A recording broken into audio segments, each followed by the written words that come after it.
To be honest. Take to be honest. I feel like, wasn't it the opinion of most of the people in the thread that this game is extraordinarily easy, or am I making that up? Or is that just a general opinion? Because I feel like there's two attitudes. It's like, when I look at this online, it's like, why the fuck is Final Fantasy Tactics so hard? And then other people are like, well, you can break this game over your knee. And I think both are true. I think the first chapter is the hardest one, and then once you start being able to do the game-breaking combinations, it becomes a joke. I still find, so one thing I noticed, and maybe somebody can clarify this for me, but I've been thinking about this too from like a weird like design perspective. Like, if you're making a game that has variability in terms of choice, like for how you can develop your party, I feel like it becomes harder and let me know if I'm like sound like I'm talking my ass, but I feel like it becomes harder to manage how consistent difficulty is. You know what I mean? Like how much it ramps up. You know what I mean? Because if there's like so many different complex ways that you can build your party, you know what I mean? You could make one situation extremely difficult in one way and very easy in another, or completely trivialize something. You know what I mean? And so I'm finding in this game that the only things that seem to have a static difficulty level are the plot fights. All of the random battles, as far as I can tell, scale with you for level. So those I actually die more to those than I do the plot fights in some cases. Because eventually you'll start finding like full teams of like knights and archers and time mages and shit just like wandering out around. Yes. So anyway, sorry. I think they solved the grinding problem, but not in a way that precludes you from breaking the game. What do you mean when you say solve the grinding problem? Well, they punish you for it, functionally. By improving the difficulty? Yeah, by making the fights harder and harder. Well, without giving you equipment to compensate for... Well, semi-counterpoint to that, just because the other problem is that equipment is not uniformly distributed. I shouldn't have run in. See, this is the problem. Learn, player, but whatever. The equipment isn't distributed, so when new items become available, they might become available at one town way at the bottom of the map, and your next objective is all the way at the top. So if you want to go get like the new sword, you have to go through all of the potential random battle spots. True. And I don't seem to have found a way around that. And again, I don't know how you feel about that. I'm always interested in your take, just because of your game experience. I mean, it's not a perfect execution here. Like, what? It's not a perfect execution. Like, I think the ideal would be soft cap experience gains based on plot progression. That's the way, like, for example, Final Fantasy 13 does it. Can you explain? Just because I'm trying to process a lot at the same time, can you? So, like, as the level differential between you and the targets becomes higher, the XP you get becomes lower until it becomes nothing, which stops you from grinding forever, but also stops you from getting utterly destroyed by random battles to the point where it becomes impossible to pass the map anymore and functionally makes your game not playable. So, well, I suppose I don't actually know how much what the mechanics of its scaling are. I mean, it seems to be key to either average party level or bronze's level. So. Yeah, I suppose so. It probably average party level just because you could hire other people and not use runs at all and just have a small party. So. I suppose so. As far as boss fight difficulty, or just plot battle, I've also found that one way to artificially increase difficulty here, and I feel like you can justify this from a plot perspective to a certain degree, but the enemies always have the best equipment, and sometimes they'll have equipment a level or two above yours, or unique equipment that you just won't be able to get. That's why people said that you have to steal certain things in order to get everything. It's like that Guardian's Blood Sword or something like that. But it's so hard to do in the context of the fight. It's much harder than it was, in my opinion, than in like Final Fantasy VII or something. Where I feel like the battles become so trivial in Final Fantasy VII when you're just wandering around. Yeah, I mean, in that game, they didn't solve the grinding problem at all. Because I actually think they do a decent job here, because the battles are always challenging, but not in a way that feels like you're going to die, like, every single time. Usually if I lose, it's because I fucked up, and, like, I rushed somebody in, and I shouldn't have. You know what I mean? Mm-hmm. And I actually do kind of admire that, but it does make it really difficult for... You did the same thing again. Damn it. Ramza is an archer. Sorry, do you know why I keep making the mistake, though? It's because his sprite hasn't changed. That's true. And I just don't think about it. Yeah, you can accumulate. It is... I know people have, like, mentioned this before, but it is a lot harder to play and talk at the same time than it may otherwise seem. Or at least for me it is, because I have, this brain-focused problems. But anyway, it's not quite, it's like nowhere near as bad as like the, look at that. That was nice. They must have maybe higher crit chance, I don't know. Yeah, it's Cure Me Too. Thanks. God, it's so fast. Like, I want you to play War of the Lines just so you can feel the, like, pain and terror that I feel whenever anyone casts an ability. Though there's some cool shit coming. But anyway, the worst case, like, example of level scaling, it feels like the Morrowind games. Mm-hmm. Or not Morrowind, Elder Scrolls games, where that's, like, the thing. Like, where you just have, like, bandits wearing, like, full, ultra armor. Yeah, I forget what they keyed that off of in that game. It might have just been like some total of your abilities or whatever, your stats. But it definitely wasn't like what you wore, because you could get like glass armor really early on, and it wouldn't make that world scale to you like that, I don't think. Criminy. We're sucking up the world right now. That's cool. Please don't die. At least I have Phoenix Downs for some reason. Where's the other bird, Ryan? Did he run away? I don't know. Like some sort of chicken.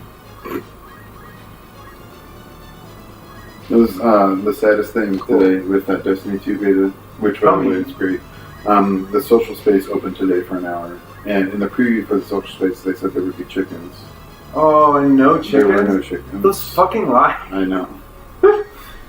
I mean, there'll be chickens in the final version, I'm sure, because there were actually straight up no other entities besides players. There were no vendors, no NPCs, no nothing. So nothing but a soccer ball. But I miss my chickens. Ryan did show me the soccer ball. It seemed pretty great. I scored some goals. Good job. Thank you. Welcome. Self-destruction. Burn yourself. I made good choices. Yeah, I should have done it before, but I was just going to throw a rock until I realized that he had black magic, so... Killing it. Ryan, I was going to say something to you about Final Fantasy Tactics. Yes. I have, like, lots of thoughts. Yes. I feel like it's the first time we played one of the games that I probably am expressing them in a, like, supremely subpar way, and I just simply do not have the good brain to do the sorts of things that people in the thread are doing, which I really appreciate. However, I really love this game, and I feel like thinking about some of its design stuff is really interesting to me. Because, sorry, go ahead. I think strategy RPGs in particular are fairly difficult to design in a way that is going to balance what you're trying to do. I agree. Without making it super boring as well. Because, like, part of what makes tactics interesting at all is because the diversity of abilities and jobs. Yeah. And, like, there's just, I don't know that there's a way to, have diversity in utility, but also have it be fair and balanced. That's exactly what I was thinking. Actually, like... And it's also kind of just fine, right? Because it's a single-player game, so, like, you break a single-player RPG over your knee, as long as you don't do it in the first, like, hour, then it's probably fine. Like, we're reward players for thinking creatively about how to solve their problems. I don't know. I appreciate that. I think part of why I like this game so much is that for all of the Final Fantasies that we've played up to this point, I do kind of strongly feel like it, even from the very beginning, I have questions about, like, why? Like, why? Really, how the game is honestly supposed to work as a game. You know what I mean? Like, I feel like so often we've even when we've been given choice, so much of what you do in the game is trivialized. It becomes really easy, and which is why, as we've talked before, it's part of the reason I love 13's battle system so much. Is because all of that doesn't matter anymore because the game of combat has become so complex and tactical. Mm-hmm. I feel like this comes close in a way that the other Final Fantasies up to this point haven't. Like, I know you can do stuff, but I'm completely disinterested in doing so in like most of the early Final Fantasies. Yeah, the cool thing about the Geomancer abilities is that almost all of them have a chance to do a unique status effect. Mm-hmm. And honestly, getting status effects off of people is like one of the coolest things ever. I probably can't hit them too close. Cool. I knew it before I did it. Oh, did you look at the... No. Whatever. At least you got the JP. That's all that matters. Anyway, are you sort of following... Am I making any sense about what I'm saying? So the big similarity between Tactics and 13 is that it takes the resource management game away in terms of needing to manage your HP and MP between fights by fully refreshing you after each fight. So the stakes of each fight can be higher. That's what makes the combat in 13 interesting, is because any given fight, you start from full, and if you do it wrong, you'll lose. But if you win, you get to move on to the next fight without worrying about maintaining health and magic between. So there's no more endurance dungeons, which means the dungeons can be as long as the needs of the design serve, rather than being artificially long to make the boss hard.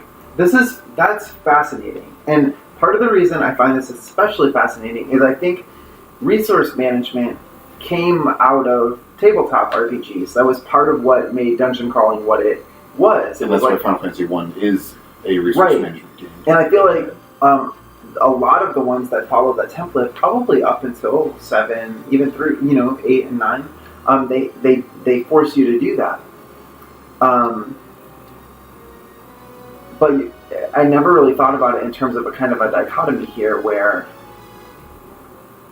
Tactics, 13, they remove that aspect of the game, so the battle itself becomes the game. Whereas I feel like even in classic D&D, the battles themselves were somewhat perfunctory. Like, it was more about like roll some numbers, see if you survive. It was more about how you engage in and around combat, which isn't really something that a computer RPG could meaningfully do. Which is why I think a lot of the games that are heralded as classics for Western computer RPGs, both the SSI Gold Box games like Pool of Radiance and the Black Isle, Baldur's Gate, etc. games, is because those games do the same thing. They emphasize each individual combat encounter and make it deep and tactical. Difference with those is that it combines it with dungeon survivability because you have a series of depleting resources in a way that I think works. Yeah, it sort of depends on your game of D&D whether or not it's actually going to be a resource management game or not. Like, if your DM lets you take short rests, then it doesn't actually matter a lot. Like, if you have more opportunities to recover and stuff like that. No, I mean, that totally makes sense. I'm thinking about, like, 87 Final Fantasy, like, the idea, like, the heritage that it had was a much different D&D heritage than we might have today. Yeah. You know what I'm saying? Ryan, you got that chart handy. Let's look. Beck now has his cool skills, so we gotta get him headed. We need a little plan for our boy. Is Beck a physical or a Well, Beck is a level 3 monk, a level 3 archer, and a level 4 knight. Was he becoming a thief? He was a thief. That's what we were doing. I don't remember why. Yeah, thief to lancer to samurai. Again, it's just about unlocking thief jobs. to lancer to samurai. Okay. There's also trying to get dancer eventually, which requires level 4 lancer and level 4 geomancer. But for the purposes of this fight, there's no way in hell I'm making him a thief for that fight, because he is going to poop in the bed. No, not the bed. I'm waking him up. Yeah. Anyway, it's just been interesting for me to try and articulate why. Yeah, 13 is an interesting sort of foil to this in some ways, because it does a similar thing, like I said, with no resource management game beyond the meta keeping track of your Mhm. healing items between fights, but like that's pretty trivial. 13 does the same thing. There are healing items, but they don't often. I mean, in this game, they matter a little bit more because of auto potion and Phoenix Down being one of the only ways that you can bring people back in the middle of a fight. But But the other thing about 13 is that it mitigates the need for grinding by having soft caps on your progression during the game. So you can never just sit there and grind your way to endgame levels and numbers. Yeah. Like, the Crystarium unlocks higher tiers by plot points, not by time invested. So the game actively discourages you to run around and try to find fights because you don't really get any like loot of worth and you don't get more progression. Normally, if you just play the game naturally, exploring the environments, finding all the items, and moving on, you will actually hit the caps pretty naturally as you go. But once you get to the end game portion, that all goes away. You get access to every single job for everybody, and if you want to sit there and grind out the Crystarium, you totally can, and max people out. Pretty hardcore. So it sort of serves both ends, just at different points. So, kind of along those lines, actually, I would follow exactly what you said, for the sake of making the argument that the job system here, in terms of how it is incorporated into the overall design of the game, is more compelling to me than Final Fantasy V by a huge margin. And I feel like the reason is because there is no real incentive in Final Fantasy V for me to not just brute force the game. And after like in a week playing like almost 20 hours of this game, I have found like I decided to take a completely different tack than we did with this and like make a meaningfully diverse party that is searching magic and combat at the same time and just be like, I'll make the whole group knights. But like even on Dorter, like you get destroyed, even though I was like leveled quite above where we were, because it didn't match the tactical situation. And I found that even though you can go through fight after fight after fight, you're getting gated on HP and MP to some degree from equipment, which unlocks. So that's one barrier. Right. And you're primarily unlocking abilities, which can change things, but you're limited by the equipment and amount of damage you can do. So I do feel like there is a little bit actually of a barrier on brute forcing, and it does focus more on party composition. Yeah. I think it requires you to build a balance or find an interesting solution. So. Yeah, I mean, I wouldn't argue that Final Fantasy V, has that problem where you can just break it by sheer grinding, which is bad. But at the same time,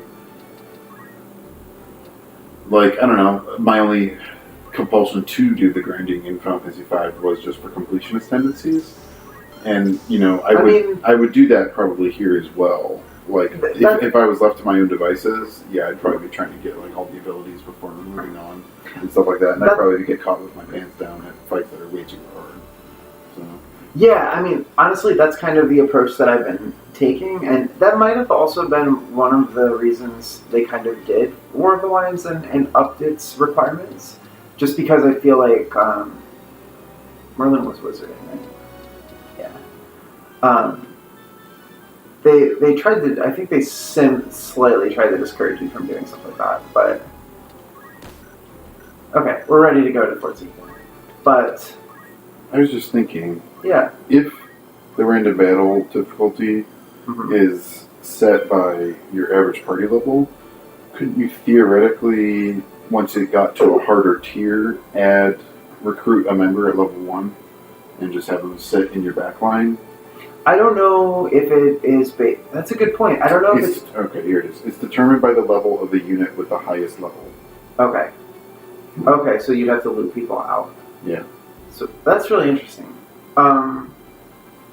Also, Ren, I want to point out, too, that, like... But it counts all units on your 16-man roster. So... Oh, okay, so it's going to take it based on your total height. Yeah. Okay, so that does make leveling up new people. I think one of the other things that is unique about this is it's not like, oh, at level 1, the enemies give 30 experience, and at level 15, they give 3,000 experience. It's like every action always gives you roughly the same amount of experience. Yeah. So like, even though the battles get harder, you're not getting incentivized in any extra way to, like, you know what I mean, to do them because you're not getting more out of it than you normally would have gotten out of any fights in the, previously, right? Does that make sense? Yeah. Right. This is just a cutscene that we're not going to read out loud, so That I one. can keep talking.